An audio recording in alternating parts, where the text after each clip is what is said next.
Hey there, super friends. It's Joey with Last Point Gaming. Today is Monday, February 11th, 2019. Preemptive apologies. I not only have my windshield wipers going, but it's, winter apocalypse, the 4th. So I have to have my heat cranked up to like 11. And I can't quite remember if that was only a problem before I started using a mic, or if the sound of the blower in the car interferes with the sound quality. Guess we're gonna find out. Alright then. So, this weekend, I went 3-1 at both F&M and Standard Showdown, which I'm pretty happy with.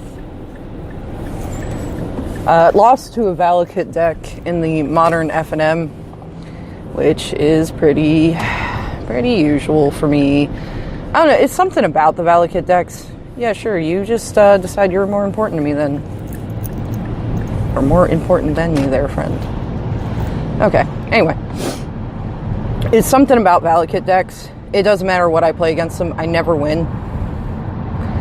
And it's, always the same story. Oh, I'm winning, and I'm dead. Shit. What happened? So, I think, I just need to develop a better understanding of the Valakut decks. Did play against a cheap big shit into the battlefield deck, utilizing Goryo's Vengeance and Through the Breach. Key to beating that deck with humans: always have an Aether Vial on turn 3, and 2 Reflector Mages in hand. Yeah, it turns out they can't really do much about that. Or at least that build couldn't. Now I got lucky.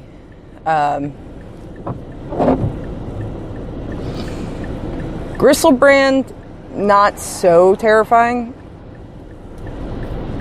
As far as...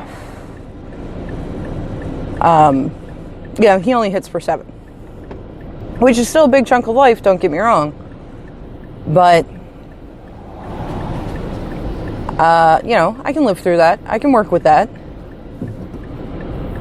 Emrakul, on the other hand, no. No. Which, of course, Emrakul you have to Through the Breach. I don't think you have the option to leave Emmy sit in the graveyard, so Goryo's Vengeance doesn't work. I don't know. I think Goryo's Vengeance is also... sorcery speed, but it really wouldn't matter because you exile the creature at the beginning of the next end step, so... And of course you don't get the extra turn because you did not cast Emrakul.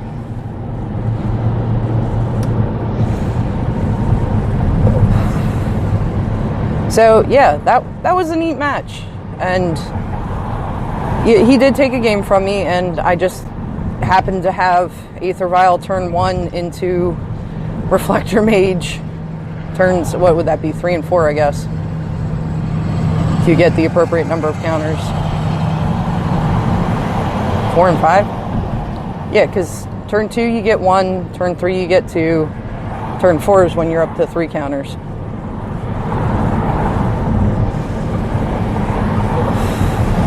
And he did get a crack in with a Gristlebrand. And again, okay, that's 7 damage. It's a lot of damage, definitely appreciable, but you only get 1 swing. So, yeah, that was neat. I have never really played against a deck like that before. I don't even remember what I sided in. I think I must have sided in, Grafdigger's Cage, Stop the Goryo's Vengeance, I guess.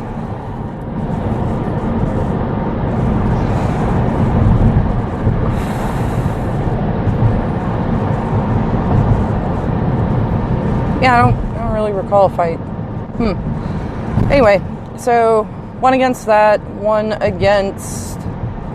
Oh man, it's hard to remember. Oh, 1 against Mono Blue Tron, which, man, I haven't seen that deck in a minute. That one, admittedly, I drew okay. I didn't draw super crazy skippiness, but I mean, I was playing on curve. I was getting gas. I didn't get, oversaturated with lands or anything. It wasn't the best draw ever, but it definitely wasn't a shit draw. He seemed to be having some trouble. I played against Storm. I whooped Storm pretty hard. Just between Damping Spheres and Campbells. Now, I'm still not... Oh, sorry, I forgot. Oh, hi! That's... Cool. You go. Sorry. Somebody just tried to merge into the front end of my car. That happens a lot here in Pennsylvania. Anyway. I'm still not sold on Damping Spheres. Just because, they really only hit Storm. And Storm's already a pretty good matchup for humans.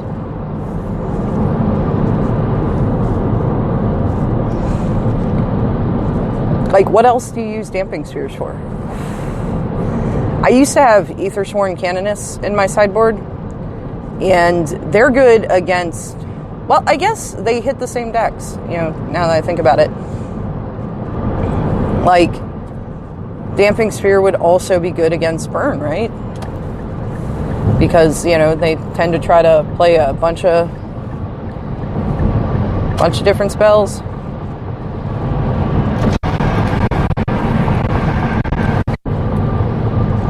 I don't know. I have to think about that one a little more now.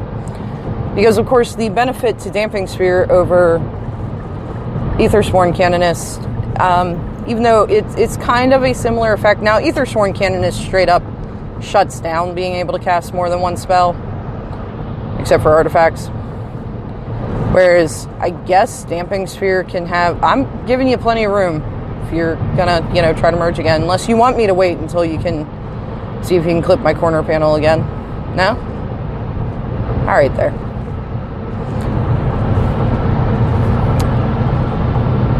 What was I talking about? Crap. Oh, yeah. So, Aethersworn Canoness straight up says, oh, you cast a non-artifact spell, you're done casting spells this turn. Whereas Damping Sphere just kind of makes things prohibitively expensive. Like, you may be able to eke 2 out in Burn. Maybe even 3. But 3 is kind of a stretch, especially if I also have a Thalia out. Like, that gets pretty crazy. So, I don't know. Maybe Damping Sphere is better than I think. And also, it's theoretical Tron hate. Though I didn't sign it in against Blue Tron, but Blue Tron works different than traditional Tron.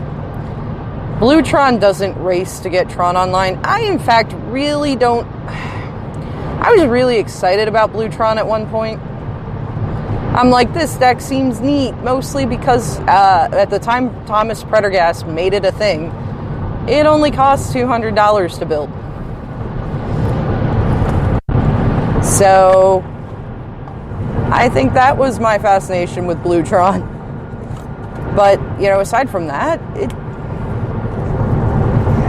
is it really that good? I don't know.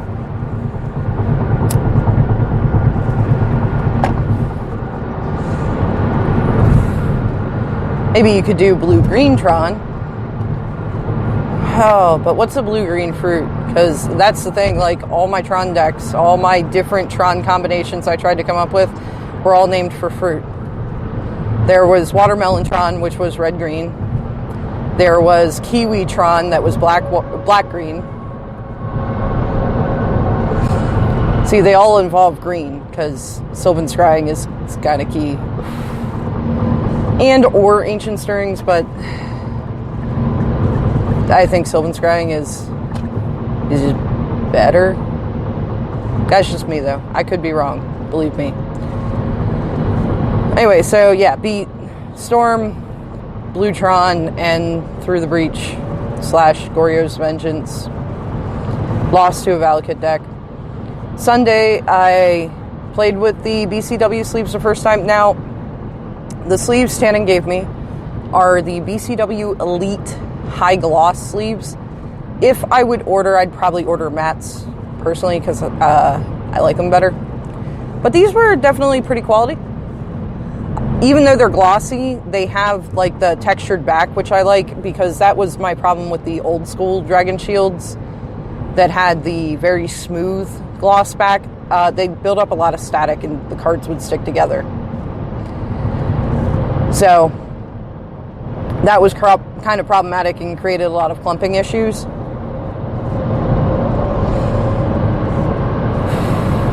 But I did enjoy the BCW sleeves. I want to see how they wear a little bit. Because again, like, Ultra Pro Eclipses are actually pretty good sleeves. And I know that's, like, surprising coming from Ultra Pro because they were the best sleeves on the market at one point because they were, like, the only sleeves on the market 20 years ago. And they really haven't changed much about them since. But the Eclipse sleeves are pretty nice the first time you use them. But, like, I can get through, like, one F&M with them. And then I want to change them.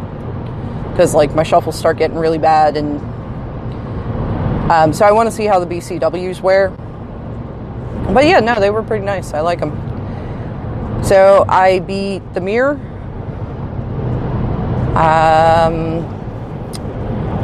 Is it Drake's?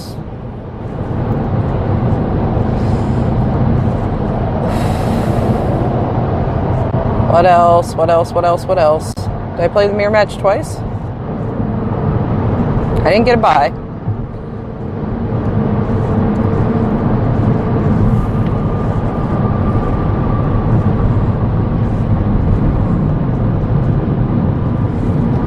I didn't have to play against Boo, thankfully. She went legit 2-2, so that's exciting. I hooked her up with Boros aggro, just because I think Azurius aggro is, in a vacuum, a more agile deck, but it also has cards that, like, I don't really think she understands how to play optimally, whereas, you know, the red splash is a little more self-explanatory.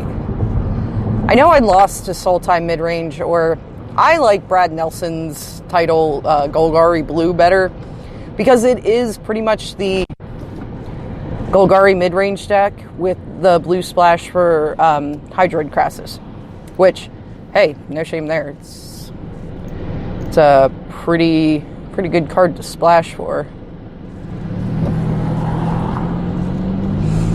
But I don't think I've seen any other blue in the deck.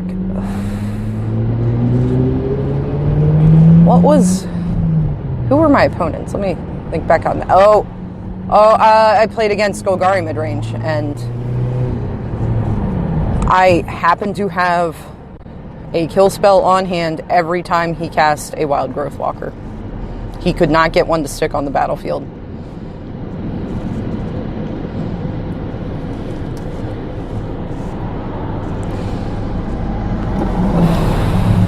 And I mean, I don't really care much about my creatures. You know, as far as, like, that's not my deck's main damage engine. Now, against the Sultai midrange, I took game 1 narrowly. Game 2, I got him down to, like, it was either 1 or 2 life, and just couldn't find the spell to close it out. I cast, like, 3 risk factors, and all 3 of them gave me 2 lands and a not land spell. And he had some giant freaking Crassi at that point, so the creatures, like, really weren't doing me any good. And I forgot that risk factor has jumpstart. Had I remembered that with my, like, I want to say I had like 8 mountains on the battlefield plus like 4 or 5 more in my hand because I got tired of playing them. And I hadn't sighted in the Banefire, so there was really no point to keep playing them. And yeah, totally blanked that I could jumpstart risk factor with all these extra lands I had. Probably could have won that game.